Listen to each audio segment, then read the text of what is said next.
ribs. Isisigang natin sa kasirola.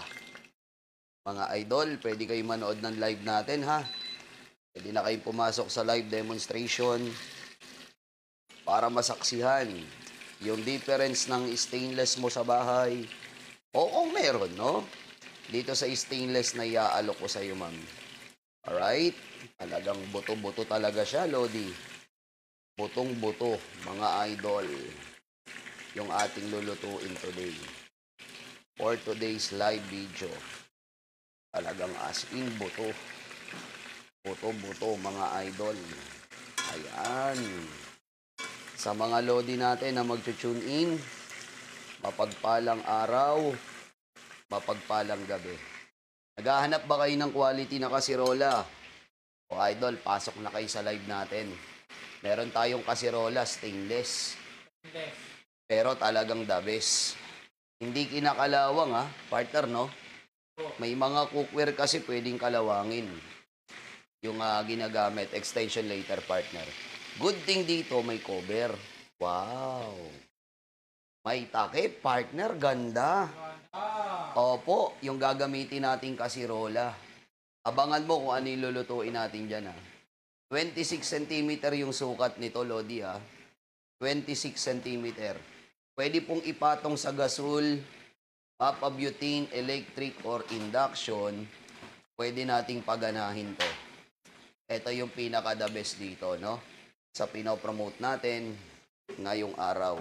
Idol, sobrang ganda. Mahinang apoy. Tsaka maganda pa dito, partner, hindi umiinit ang handle. Hindi ka na papasok. Hindi gumagapang ang init, ma'am. Ayan, no? Yun yung maganda sa handle. Hindi gumagapang yung init niya. Tapos tempered yung takip.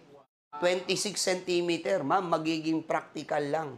Kumbaga, mag-i-invest lang tayo. Mag-i-invest lang.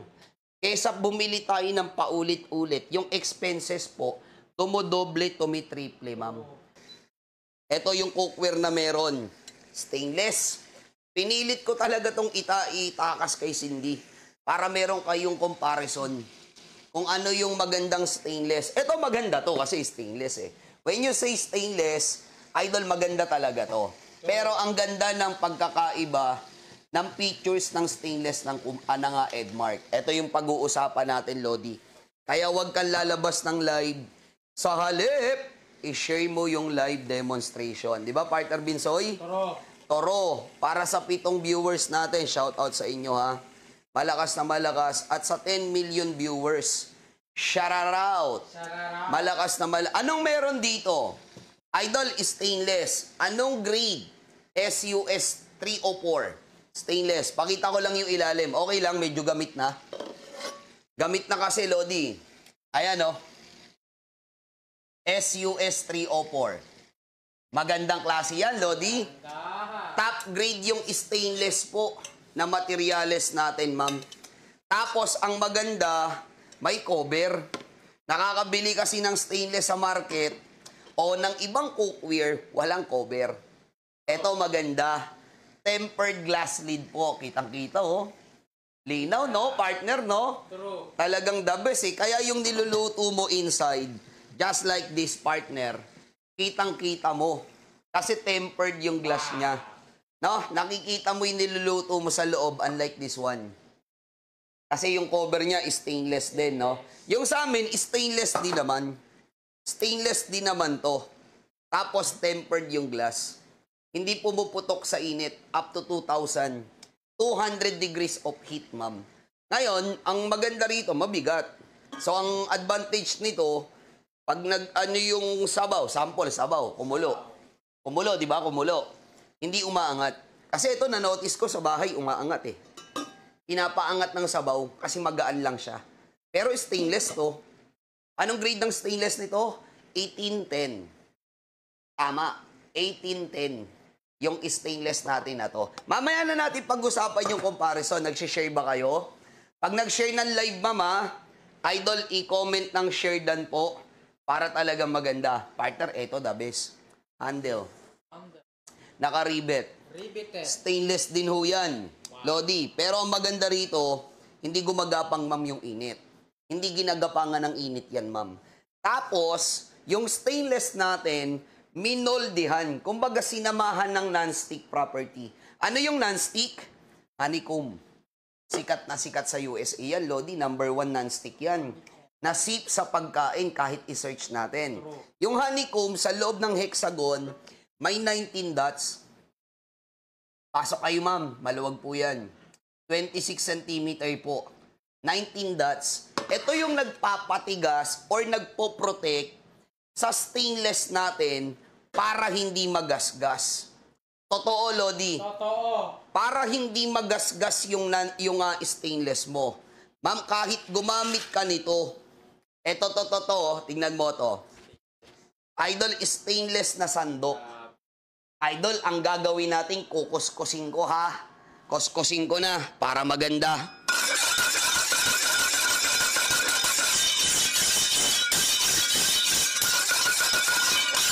Pag may nagasgas, huwag kang bumili. Kasi ito, ma'am, scratchless or scratch-free. Partner, ganda ng promo namin dito, ma'am. Kung hindi mo na itatanong, idol, sobrang ganda ng offer. Sa SM, binebenta namin to, ha. Medyo mahal nga lang. Kasi stainless siya, partner, eh. Pag sinabing stainless, mahal. Mahal yan sa non-stick, mahal yan sa aluminum. Idol, kasi stainless pinag-uusapan. Sheridan to First Group of Community. Maraming salamat, Sir Lagalaga Waray. Sa komunidad, no? Shiner ni Sir, ni Sir Lagalag Waray sa komunidad. Baka may din po kayo, ganyan, pwede nyo i-share sa komunidad, mga idol. Kung may groups din kayo, pwede po nating i-share yan. Para talagang maganda. Kung hanap mo, one-time investment na kasirola, ito na yon. 26 cm, saktong-sakto yan. Pwedeng magsabaw, magsarsa, magsaing. Yan mismo yung gagawin natin. Ito, sasabawan ko to. Ito. Anong sabaw ang gagawin natin dyan? Siguro, Lodi, gagawin ko sinigang yan. Masarap kasi magsigang-sigang ngayon, no? Para talagang the best. Ma'am, scratchless, honeycomb. Ganda nito.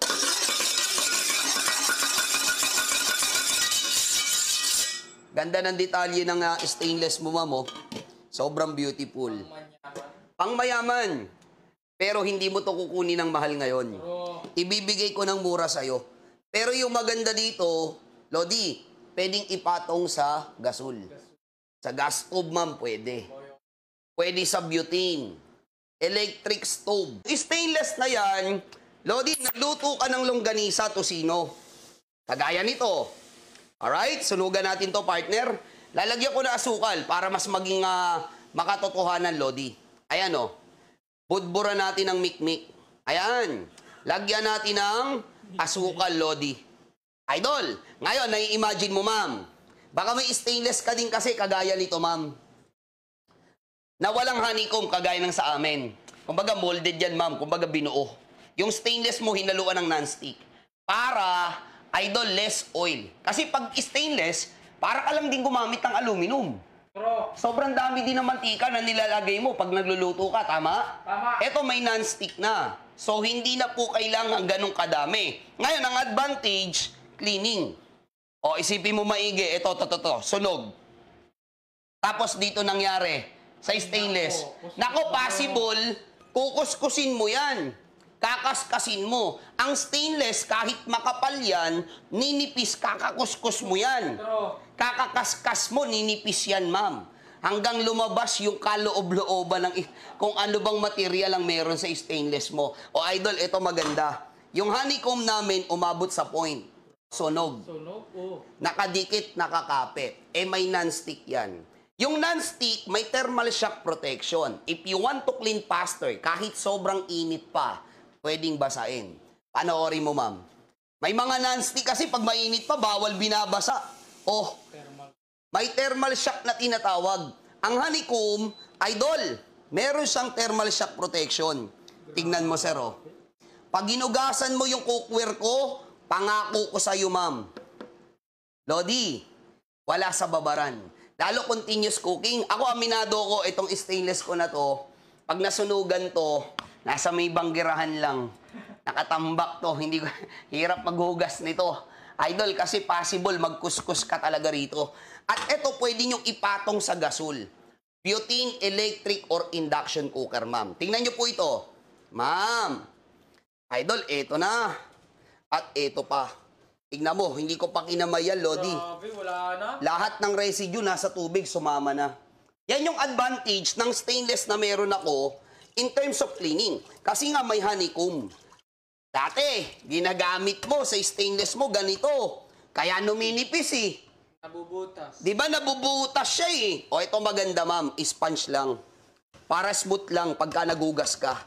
Gusto mo ba yan? Yung ganyan yung Syempre cleaning procedure? Sobrang bilis. Hindi mo kailangan puwersahin, wala sa babaran. Kahit mainit pa yung non-stick niya, idol, basain mo. No problem. Ganong ka-hybrid ma'am, yung honeycomb na meron po tayo. Ang ganda partner. Edmark yan ha? Edmark! Ma'am, tingnan mo parang walang nangyari. Oh.